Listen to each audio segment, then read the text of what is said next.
Alors qu'il reste 4 matchs à jouer et que rien n'est perdu dans le sprint final, l'OM n'a malgré tout pas son destin en main pour aller chercher la deuxième place, synonyme de qualification directe en Ligue des Champions, avec évidemment les conséquences positives que ça engendrerait économiquement et sportivement. Une défaite à Lens qui fait beaucoup de mal dans le sprint final et qui leur donne un avantage très important à 4 matchs de la fin. Dans cette vidéo, on va parler de la situation de l'OM en s'intéressant au contenu, en imaginant la compo idéale pour cette fin de saison. On parlera aussi du calendrier avec les 4 derniers matchs, en le comparant à celui de Lens, avec comme objectif de se demander si l'OM peut espérer passer devant les Lensois malgré les 2 confrontations directes qu'on a perdues. De votre côté, pensez-vous que l'OM peut terminer deuxième à la fin de la saison? Est-ce que vous pensez aussi que Lens va lâcher des points sur les 4 derniers matchs et qu'on est capable de faire un carton plein jusqu'à la dernière journée pour arracher cette précieuse deuxième place? J'attends vos avis en commentaire. On démarre directement par un focus sur le terrain en faisant un petit point sur les derniers matchs. Pour rappel, on était sur une série de 3 victoires consécutives en championnat contre 3, Lyon et Auxerre après avoir enchaîné 2 nuls contre Montpellier et Lorient. On avait repris de la confiance contre l'Estac, un match où des joueurs comme Vitinha et Caboret par exemple avaient su saisir leur chance pour montrer leur valeur. Contre Lyon, on s'impose dans les toutes dernières secondes pour arracher un précieux succès à l'extérieur, et contre Auxerre, on s'est fait peur, beaucoup d'occasions vendangées, et on se fait punir sur une magnifique frappe de Birama Touré, avant de faire basculer le match en 2 minutes et de prendre 3 points hyper importants, et surtout d'éviter une nouvelle déconvenue au Vélodrome. On a vu de bien meilleures choses dans l'animation offensive, Vitinha a souvent été trouvé même si c'est à la finition que ça a pêché, Klose manque aussi de justesse dans les zones de vérité, mais en termes d'activité c'est quand même beaucoup mieux que ce qu'on voyait depuis quelques mois. Contre Lens, on est vraiment très bien entré dans le match, avec l'intensité, le pressing qu'on a su mettre en place, et cette bonne entame était récompensée par le but de Sanchez,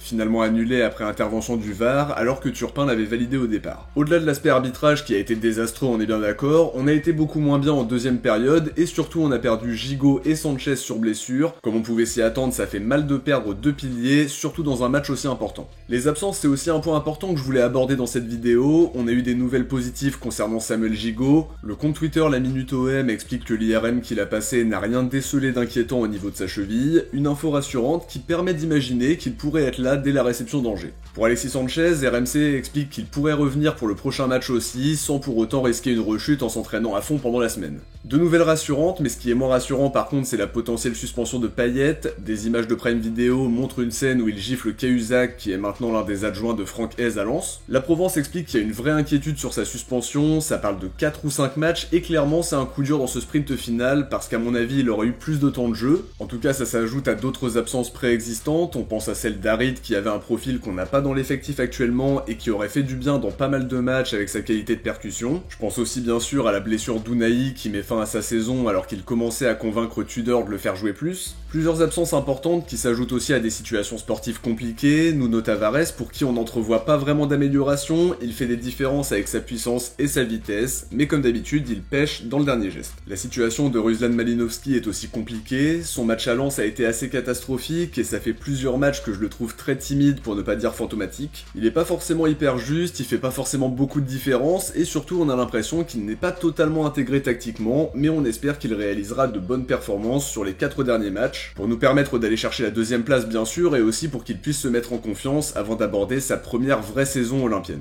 Guendouzi a lui dû se contenter de 35 minutes sur les 4 derniers matchs malgré une très belle entrée contre Auxerre, à voir maintenant si Tudor décidera de l'utiliser plus, mais en tout cas j'aime beaucoup sa mentalité malgré sa situation compliquée. Sur le 11 de départ pour la fin de saison, les choix de Tudor seront un peu plus restreints avec les différentes absences qu'on a citées, les joueurs qui sont pas dans une bonne période et un banc qui est pas si étoffé que ça, sachant que Bailly n'est pas dans les plans du coach, mis à part pour jouer une poignée de minutes par-ci par-là. Elmas et Muk sont là pour faire le nombre, et finalement c'est un problème parce que le turnover va être très limité. On a Tavares qui est en balance avec Issa Caboret pour être le deuxième piston titulaire avec Klose, Balerdi qui est souvent en balance avec Chancel Bemba, et Guendouzi Malinovski pour les postes offensifs, sachant que Tudor privilégie le trio Under, Sanchez, Vitinha quand Vitinha est aligné, donc ça écarte logiquement Guendouzi et Malinovski, surtout que Guendouzi n'a pas vraiment de place dans le duo du milieu de terrain. Si je devais donner mon 11 type pour la fin de saison, ce serait probablement ça, Lopez au but, le trio Bemba, Gigot, Kolasinac avec Caboret à droite et Klose à gauche, Rongier verrait tout dans l'entrejeu avec un trio offensif Under, Sanchez, Vitinha, même si selon les matchs, Tudor pourrait aussi utiliser le trio Under, Malinovski, Sanchez.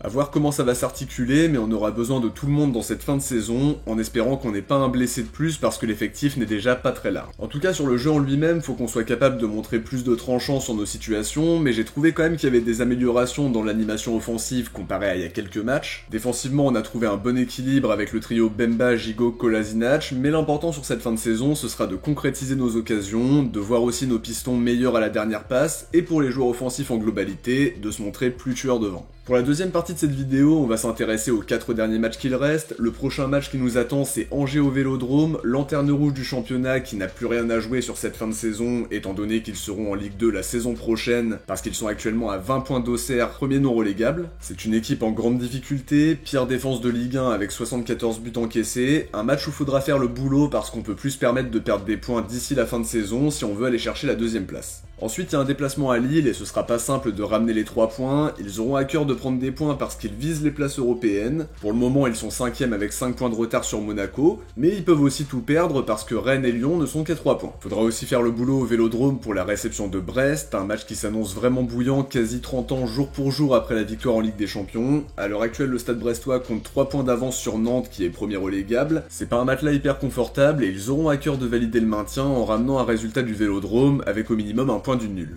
Pour finir, on se déplacera à Ajaccio, la relégation semble inévitable parce qu'ils ont 9 points de retard sur le premier relégable, pour autant ils voudront finir sur une note positive et ce sera pas simple d'aller gagner là-bas. Le calendrier n'est pas catastrophique loin de là, mais faudra être à notre meilleur niveau pour espérer faire un 4 sur 4 et mettre toutes les chances de notre côté pour aller chercher la deuxième place. Côté lensois, le calendrier semble relativement abordable même s'il y a plusieurs matchs pièges. Le premier c'est la réception de Reims à Bollaert le week-end prochain, une équipe au jeu très séduisant, aux individualités capables de faire la différence. On pense à Munetzi, Ito et Balogun. Ce sera pas un match simple pour Lens, mais ils auront l'avantage de jouer à domicile. Ils enchaînent avec un déplacement à Lorient qui sort de 2 victoires consécutives contre Paris et contre Brest à la dernière journée. Ils se déplaceront à Clermont pour la 37e. Les Clermontois, eux, sont invaincus sur les 6 derniers matchs, avec d'ailleurs à noter une série de 4 victoires face à Ajaccio, 3, Angers et Nice. Ce sera pas simple parce qu'ils sont en confiance et pour le dernier match, ils vont recevoir Strasbourg pour qui le maintien n'est pas encore acquis. 3 points d'avance sur Nantes premier relégable et à égalité de points avec Brest, c'est pas une grosse avance et ils joueront peut-être leur maintien sur ce fameux match contre Lens. Ils vont en tout cas jouer des équipes qui sont plutôt en confiance et clairement je pense qu'ils peuvent laisser des points, parfois concéder le nul même si on a vu face à Toulouse qu'ils étaient capables de faire le dos rond, de subir sur les temps forts adverses, mais par contre ça les empêche pas d'ouvrir le score derrière. De mon côté je pense vraiment qu'ils peuvent lâcher des points, mais côté marseillais faudra faire un carton plein pour mettre toutes les chances de notre côté. La fin de saison est vraiment très déterminante aussi pour l'avenir, notamment pour le mercato. Une qualification directe en Ligue des Champions, ça permettrait de se focaliser tout de suite sur les renforts grâce à l'argent que ça engendre et parce que c'est plus facile de convaincre des recrues si la qualification est acquise et que tu leur présentes un projet de Ligue des Champions. Si on n'arrive pas à récupérer la deuxième place, on devra passer par le 3e tour de qualification et en plus de charger un petit peu plus la saison, t'es même pas sûr de te qualifier au bout parce qu'il y aura de grosses équipes et ce sera une bataille quoi qu'il arrive. Il y a une possibilité de se qualifier directement en étant 3e, mais c'est compliqué de compter là-dessus parce qu'il y a beaucoup d'incertitudes. Faudrait que la Juventus ou la Roma gagne l'Europa League et se qualifie pour la Ligue des Champions via la Serie A. Pour le moment, la Juve est 2e, mais il y a une menace qui plane sur eux avec un potentiel retrait de 9 points qui les sortirait des places qualificatives à la prochaine LDC. La Roma n'a que 5 points de retard sur le podium dans un haut de tableau très disputé, et ils sont aussi encore en lice en Europa League. Il y a donc un scénario où toutes les planètes s'alignent, mais faudra pas trop miser là-dessus et tout donner pour aller chercher la deuxième place pour se concentrer très vite sur le mercato et s'éviter des tours de qualification très incertains. De notre côté, on arrive à la fin de cette analyse, j'espère qu'elle vous a plu et si c'est le cas, n'oubliez pas de laisser un like avant de partir pour soutenir la chaîne et lui permettre d'être de mieux en mieux référencé par la suite. Je vous invite aussi à vous abonner pour ne rien louper de l'actualité de l'OM. Si vous avez regardé la vidéo jusqu'au bout, écrivez Tudor en commentaire. De mon côté, je vous dis à très vite pour une prochaine vidéo. Ciao, portez-vous bien et surtout allez l'OM.